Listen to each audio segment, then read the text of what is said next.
Ahojte všetci. Momentálne som v Talline na kúpalisku a všetko je v pohode, očividne môj zdravotný stav úplne zlepšil a je to bonusové video, aby ste videli, že myslím, že treba dodržať 4 kroky na svojej ceste, ak ste chorí. V prvom rade treba dobre jesť, netreba si nič odopierať, treba naozaj jesť, čo je.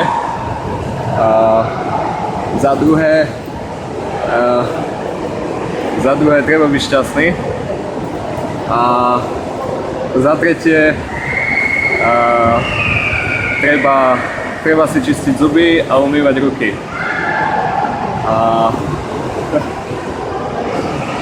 A aj keď budete chorí, tak sa vlastne dostanete do takého štádia, že sa vyliečite.